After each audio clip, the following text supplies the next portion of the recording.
I don't remember the first time I noticed her. Maybe it was the way she stood in the corner of the coffee shop, one hand wrapped around a mug she hadn't touched in minutes. Or maybe it was how her eyes didn't wander like everyone else's, they stayed fixed on whatever, or whoever, mattered in that moment. That morning, the place was quiet. Only the hum of the espresso machine and the faint tap of rain against the windows broke the silence. She sat by the window, a soft gray scarf around her neck, her hair falling in a way that made her look both effortless and intentional. I'd seen her there before, always alone, always with a small notebook that she rarely wrote in. I took the table across from hers, pretending to scroll through my phone while stealing glances I hoped she wouldn't catch. But she did. She always did. And instead of looking away, she just let me. "You're early today," she said, her voice low but clear, carrying that kind of warmth you don't expect from a stranger. "Couldn't sleep," I replied, setting my phone down. "Figured coffee might help." She smiled faintly, like she understood more than I'd said. "Or you just wanted company?"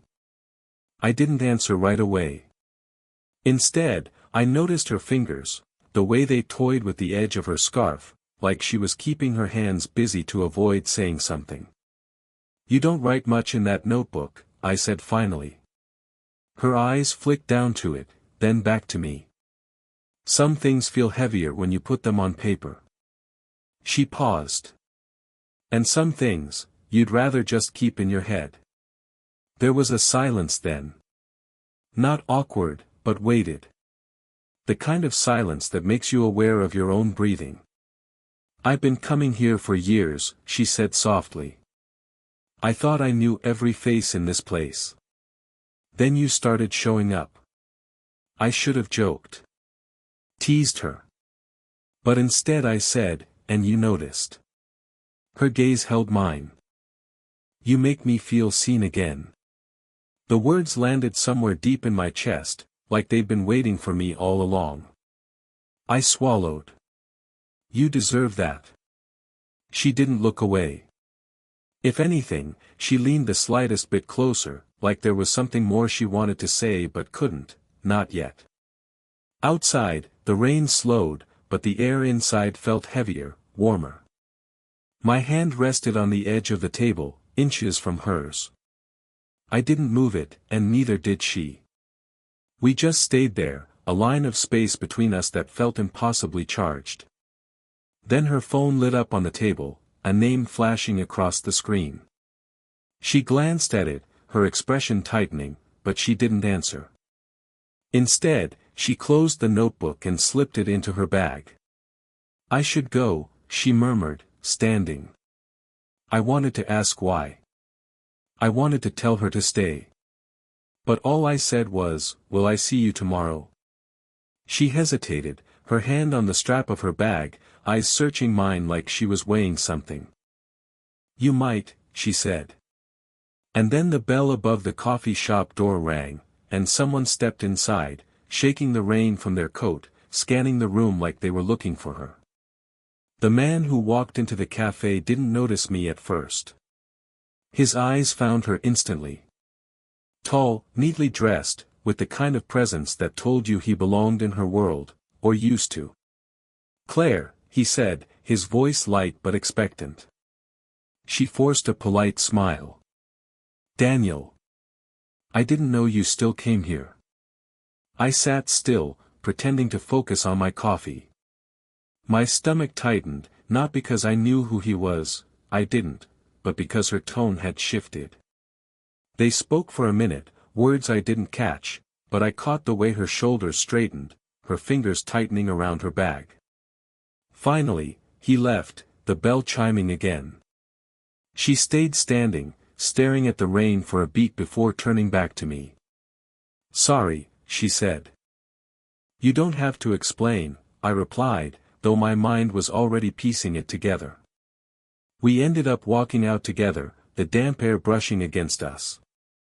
She didn't pull her scarf tighter like I thought she would. "You've known him a while?" I asked. 15 years, she said, looking straight ahead. We were married. She hesitated on the last word. It's been over for a long time, but he still thinks I'll change my mind. I didn't know what to say. My chest ached in a way I didn't expect. And you won't? Her lips curved, not quite a smile. No, we walked in silence for a block.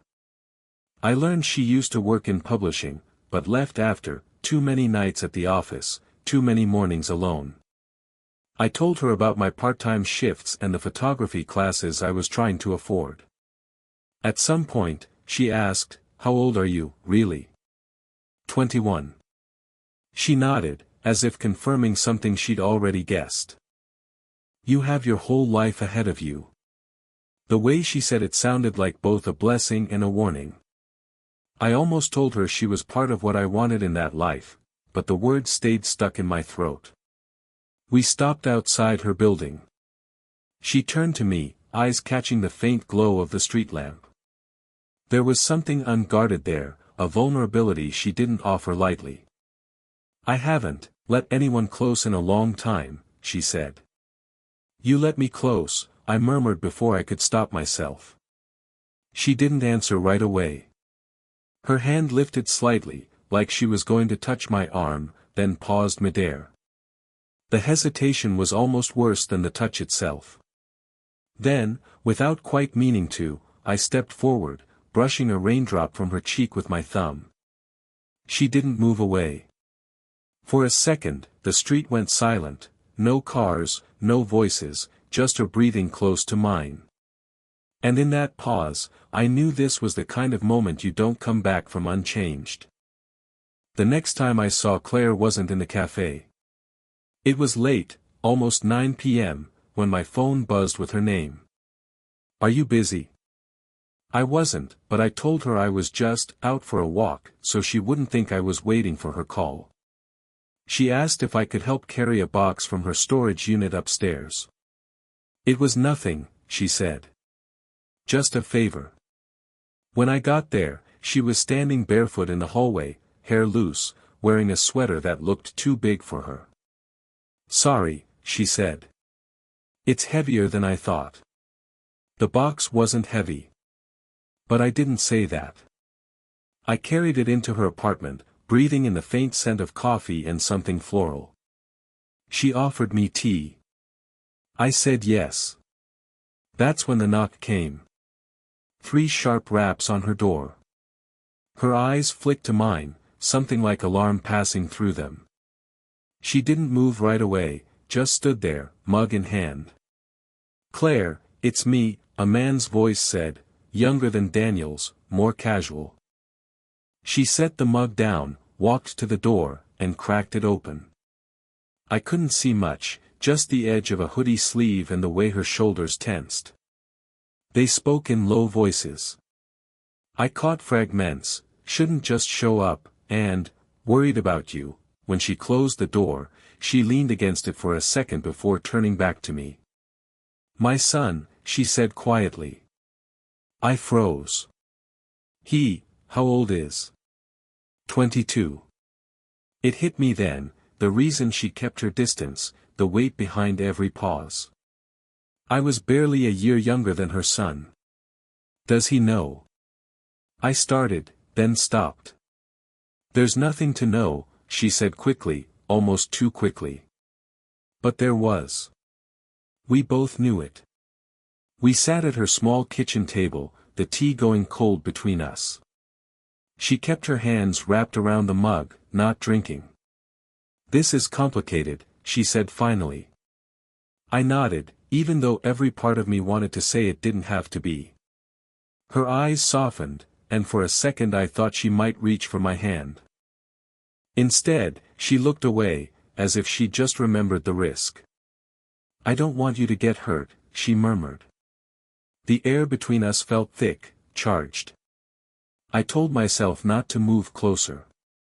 I told myself not to stare at her mouth. But then her knee brushed mine under the table, not by accident, not entirely, and neither of us moved away. We sat like that, silent, the world outside carrying on without us. And I knew, with a kind of dizzy certainty, that we were both past the point of pretending this wasn't happening. I told myself not to go back to her apartment. For 2 days, I stayed away. No texts, no accidental runs into her at the cafe. I thought distance might cool whatever was building between us.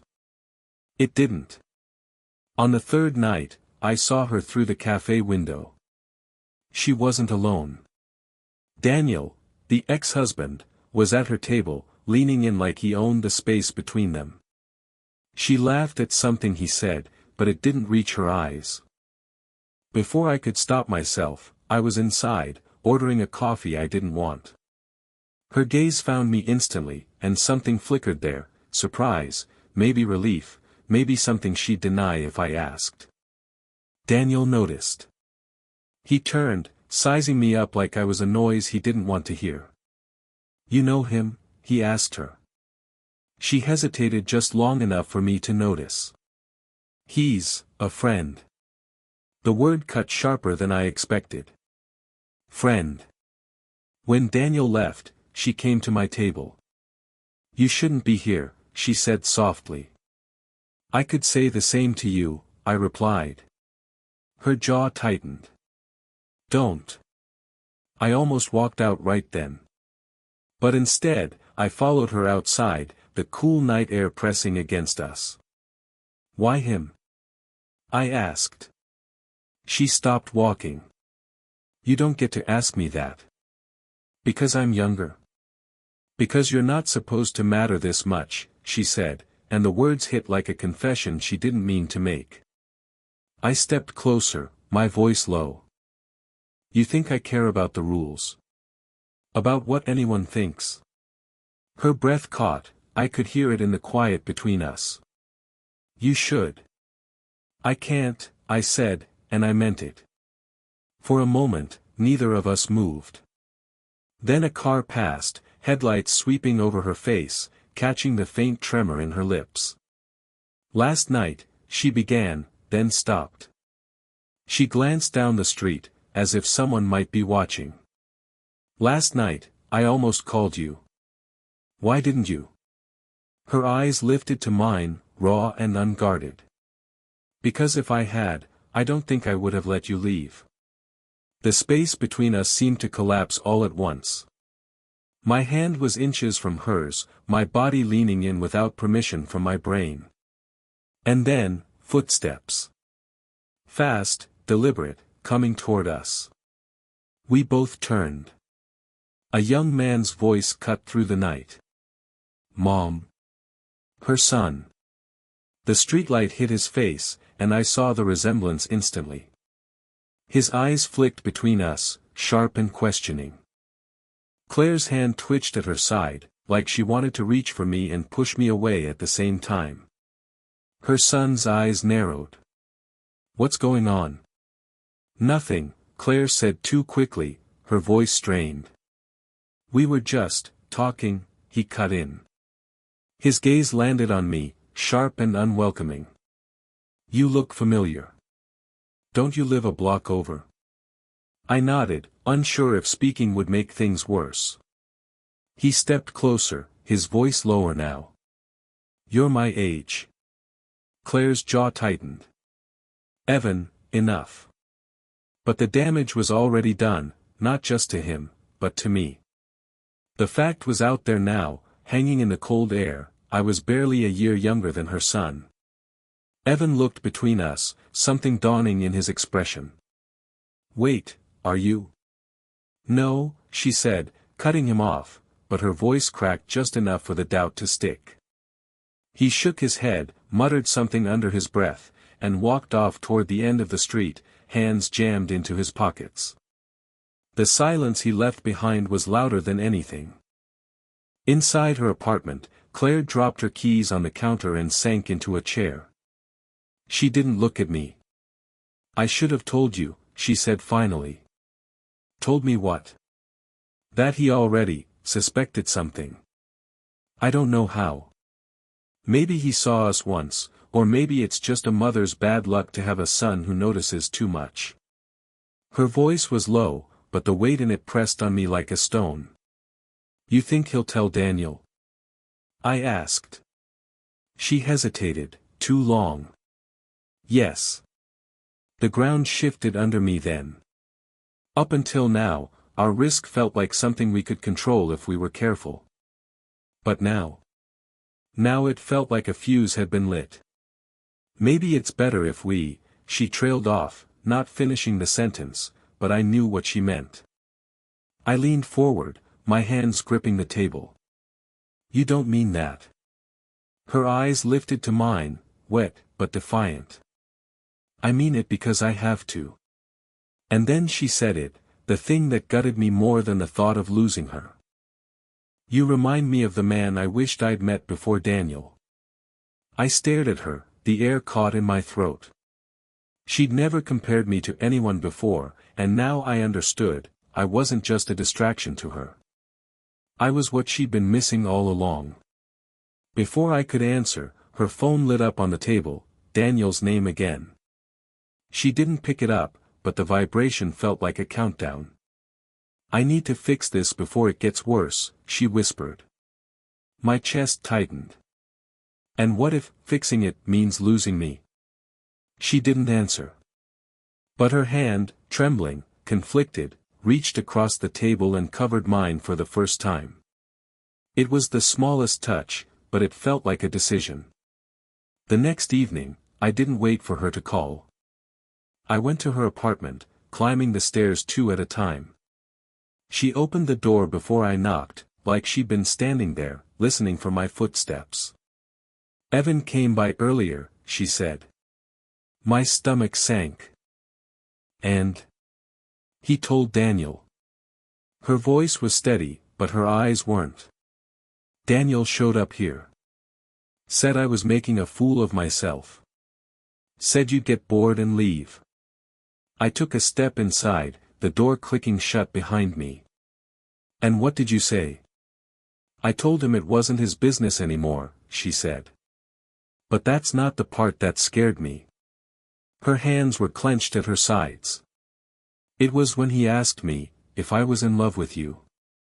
And I didn't know what to say, because I realized, she broke off, pressing her lips together. I felt the space between us vibrate, the truth pushing at both of us. "Say it," I urged, my voice low. Her eyes searched mine, raw and unguarded.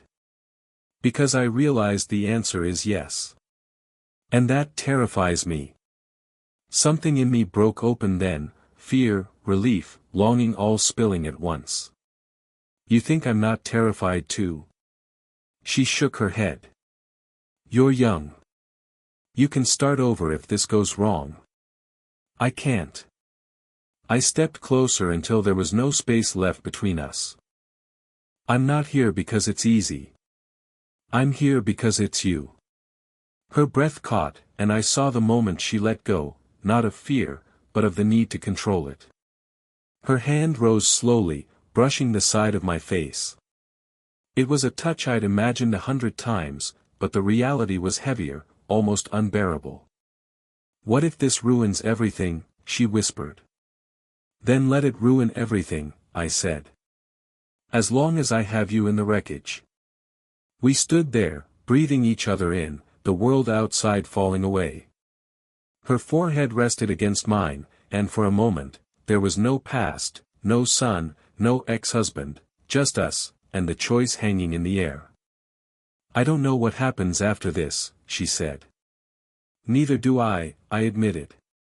"But I know I'm not walking away." She closed her eyes, and I felt her finally, fully lean into me, not a kiss yet, but the inevitability of one. A quiet surrender. Somewhere down the hall, a door slammed, snapping us back to the present. She pulled away slightly, but her hand stayed in mine. "We'll figure it out," she said, half to me, half to herself. And though the night was thick with uncertainty, I knew, we'd both just chosen the same thing. 2 weeks later, the noise had quieted, not gone, but quieter. Evan still wouldn't look at me if we crossed paths, but at least he wasn't pounding on her door anymore. Daniel had stopped calling, though Claire suspected it was only because he was waiting for her to come to her senses. We didn't talk about them much. We didn't have to. What we did talk about were smaller things, the smell of fresh bread from the bakery downstairs, the way the light hit her kitchen at sunset, the fact that I always left my shoes by her door even though she never asked me to. One night, she was making tea and I was leaning against the counter, watching her. "You still scared?" I asked. She stirred sugar into the mug, her back to me. "Yes. But it's different now." "How?" She turned, slid the mug across the counter toward me. "Fear feels lighter when you're not holding it alone." I smiled at that, though I didn't tell her how much it hit me.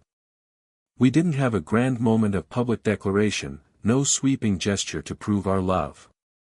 What we had was quieter, mornings when I'd wake to the sound of her turning pages in a book, evenings where we'd sit on her couch and say nothing at all, just existing in the same space. One Sunday afternoon, she came to my place for the first time. It was small, a little messy, the kind of place you don't bring someone if you're trying to impress them. She walked in, looked around, and smiled like she belonged there. "This is you," she said simply. I asked her what she meant. "It's not polished, not pretending to be more than it is. It's just, yours. And that's enough." I don't think she realized she'd just described exactly how I saw her. We still had to move carefully, not because we were hiding, but because some things were too new, too fragile, to throw into the open too soon.